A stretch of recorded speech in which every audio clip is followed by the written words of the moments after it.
पाठशाला में हम लोग देखेंगे organisation of motor nerve division. हम पहले की वीडियो में हमने देखा व्हाट इज ऑर्गेनाइजेशन और नर्वस सिस्टम का ऑर्गेनाइजेशन कैसे हो रहा है।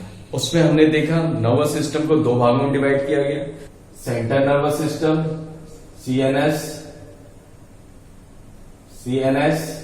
And PNS. सीएनएस को दो भागों में डिवाइड किया गया था, मतलब इसके दो पार्ट थे, एक में था ब्रेन और दूसरा था स्पाइनल कॉर्ड।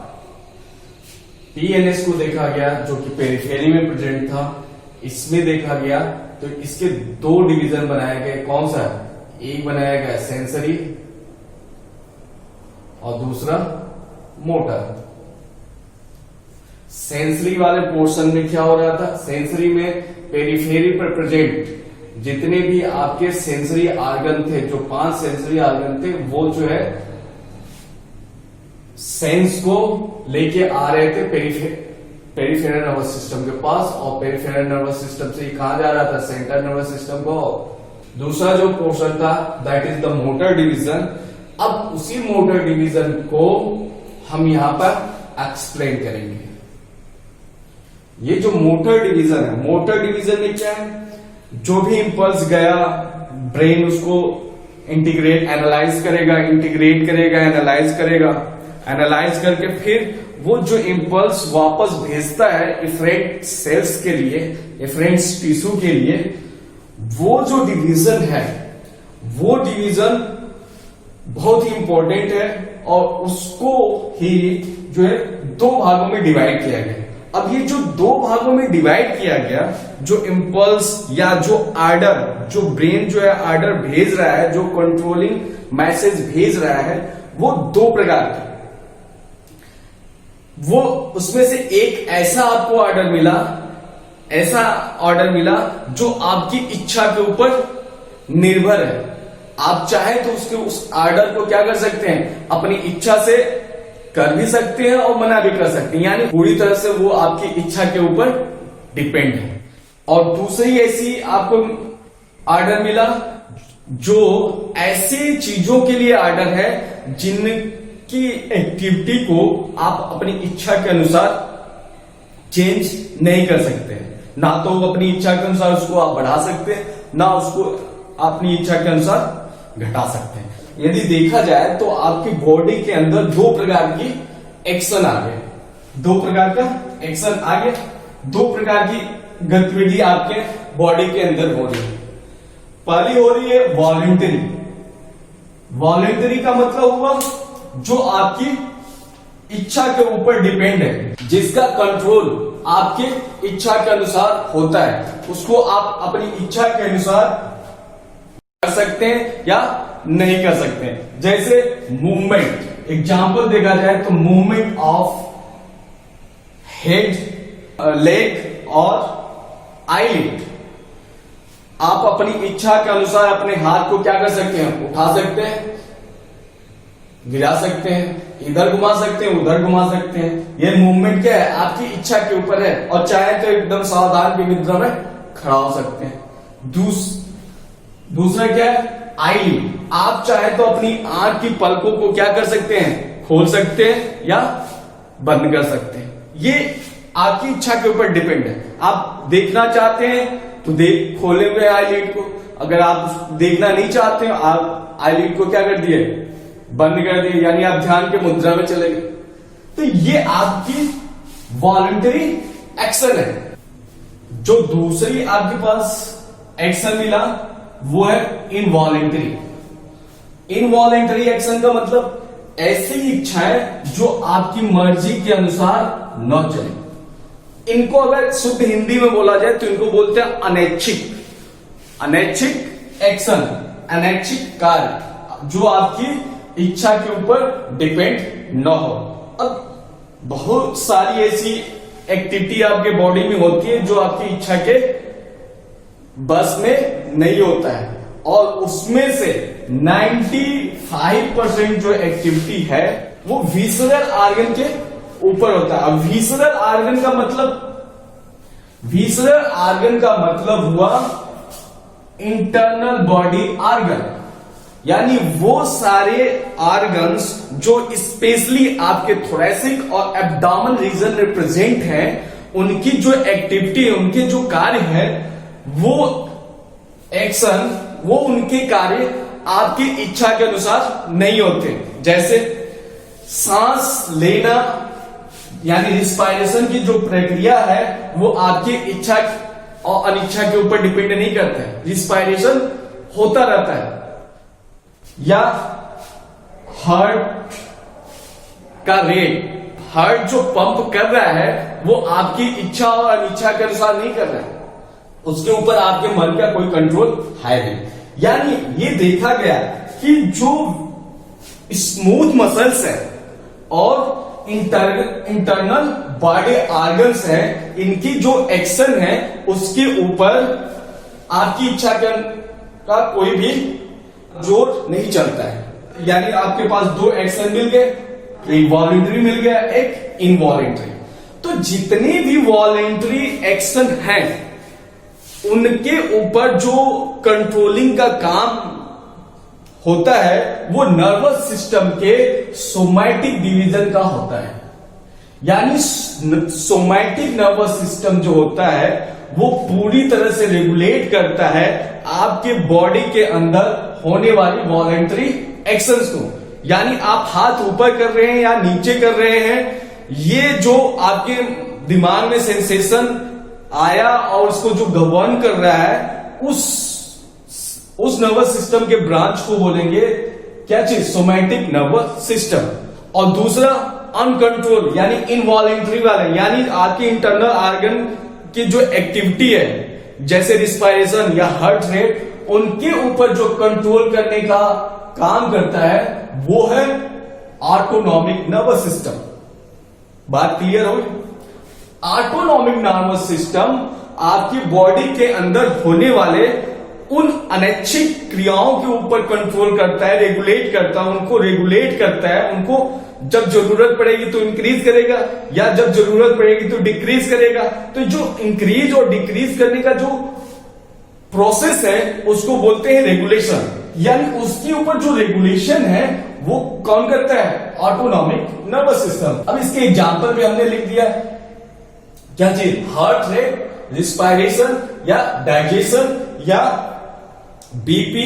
वो मोस्टली फोकस होगा किस पे, ऑटोनॉमिक नर्वस सिस्टम के ऊपर। इसलिए आपको इसको समझना बहुत ही जरूरी है। जब आप इसको समझ जाएंगे तो सिर्फ और सिर्फ आपको उसमें फार्माकोलॉजी को ऐड करना होगा, जिससे ये क्या हो जाएगा, इजिली आप समझ जाएंगे। अदरवाइज ये आपके लिए बहुत ही बोझे की तरह काम करेगा। आगे चलते हैं। जो ऑटोनॉमिक नर्वस सिस्टम है, हमने बोला ये अनैच्छिक क्रियाओं के ऊपर रेगुलेशन करता है, यानी उसको इंक्रीज करेगा या जब जरूरत पड़ेगा तो डिक्रीज करेगा।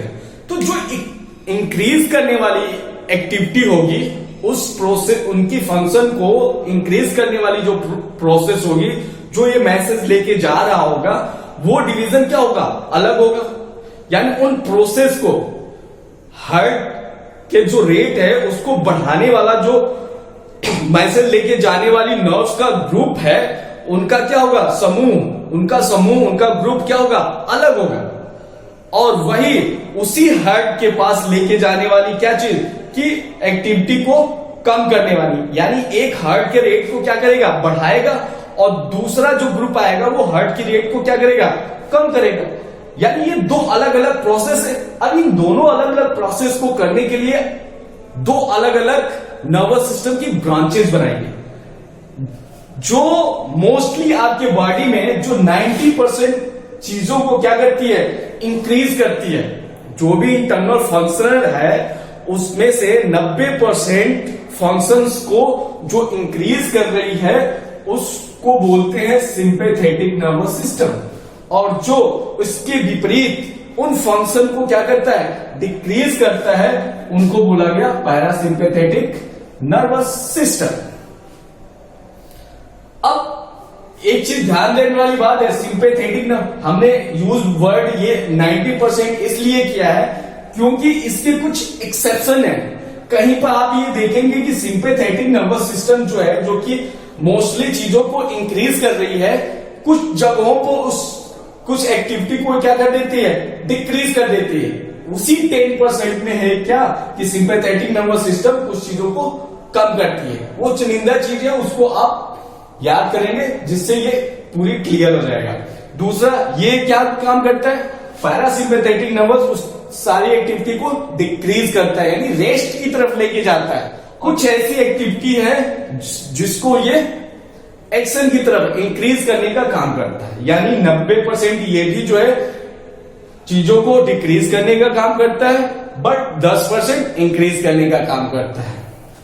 एक चीज और ये देखा गया कि जो सिंपैथेटिक नर्वस सिस्टम है, अगर सिंपैथेटिक नर्वस सिस्टम में जो सिंपैथेटिक वर्ड यूज किया गया, सिंपैथी से लेके आया गया, इसको कोरिलेट करना है आपको। सिंपैथेटिक नर्वस सिस्टम को कोरिलेट करना है किस चीज से, सिंपैथी से।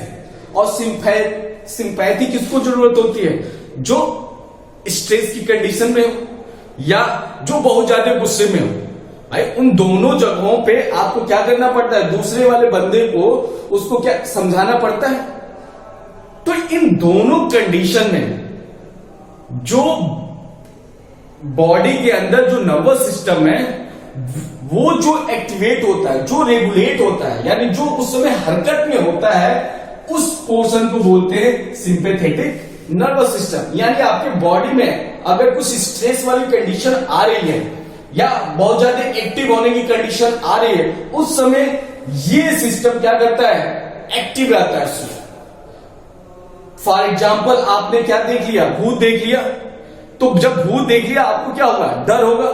जैसे आप डरते हैं वैसे ही क्या होगा, आपको भागने का मन करेगा। तो भागने के लिए क्या चाहिए, आपके मसल्स एकदम से रेडी चाहिए। साथ में क्या चाहिए, आपकी बीपी क्या होनी चाहिए, एकदम तेज, हार्ट रेट एकदम तेज होना चाहिए और मसल्स एकदम एक्टिव होना चाहिए, और सटाक से आप क्या करें, भाग जाए। तो उस समय की जो कंडीशन है उसको जो रेगुलेट कर रहा है वो होता है सिंपैथेटिक नर्वस सिस्टम। यानी आपको जब भी सिंपैथेटिक नर्वस सिस्टम की बात है, आप फाइट यानी लड़ाई और फ्राइट यानी भागने की, लड़ने और भागने में जो सिस्टम इन्वॉल्व हो रहा है उस चीज को आप याद कर लेंगे। वो कौन सा है सिस्टम, सिंपैथेटिक नर्वस सिस्टम है। इसी के विपरीत जो पैरासिम्पैथेटिक नर्वस सिस्टम है वो आपकी बॉडी को रेस्ट की कंडीशन में, जब आपकी बॉडी रेस्ट की कंडीशन में होती है उस समय ये वाला पोर्शन यानी पैरासिम्पैथेटिक वाला पोर्शन एक्टिव होता है। यानी अगर आप एक्टिव कंडीशन में चले गए और एक्टिव कंडीशन से आपको नॉर्मलाइज कंडीशन में लेके आने का जो काम कर रहा है वो काम कौन करता है, parasympathetic nervous system. Resting condition से एक्टिव कंडीशन में जो लेके जाने का काम कर रहा है वो सिंपैथेटिक नर्वस सिस्टम कर रहा है। Parasympathetic nervous system it relax the body and help the body to conserve the energy. Energy को ये क्या करता है, कंजर्व करने का काम करता है। और कंजर्व कैसे होता है, डाइजेशन से होता है। तो इसमें एक चीज आप जान लीजिए, रेस्ट एंड डाइजेस्ट। इसमें आप ये याद कर लीजिए क्या चीज, ये रेस्ट और डाइजेस्ट की कंडीशन है।